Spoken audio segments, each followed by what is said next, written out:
নমস্কার বন্ধুরা, আজ আমি আপনাদের সাথে শেয়ার করব এক নতুন ধরনের পটল ফ্রাই রেসিপি।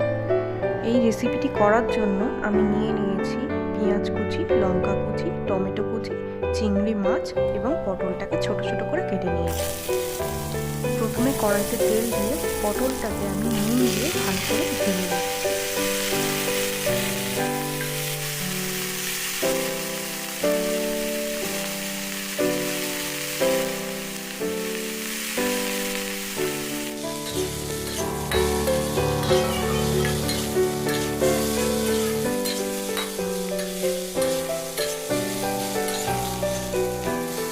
পটলটা ভাজা হয়ে গেছে, এবার আমি এটাকে তুলে রাখছি।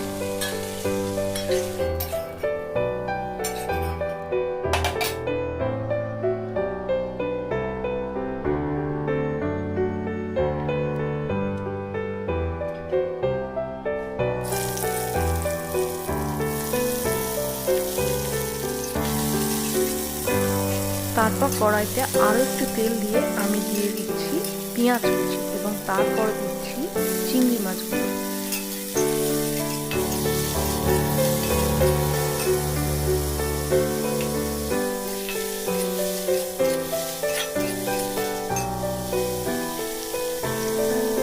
পেঁয়াজ আর চিংড়িটা একটু ভাজা ভাজা হয়ে গেলে তারপরে আমি দিয়ে দিচ্ছি টমেটো কুচি আর লঙ্কা কুচি।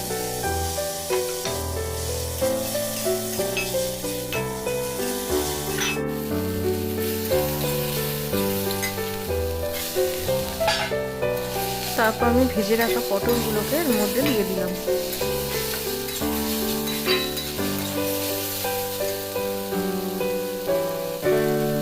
এরপরে দিয়ে দিচ্ছি সামান্য হলুদ গুঁড়ো, লঙ্কার গুঁড়ো আর সামান্য পরিমাণে চিনি।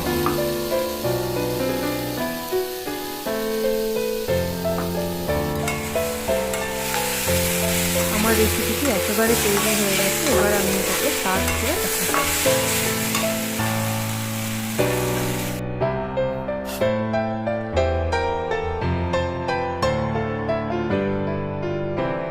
রেসিপিটি যদি আপনাদের ভালো লেগে থাকে তাহলে প্লিজ আমার চ্যানেলটাকে সাবস্ক্রাইব করে দেবেন।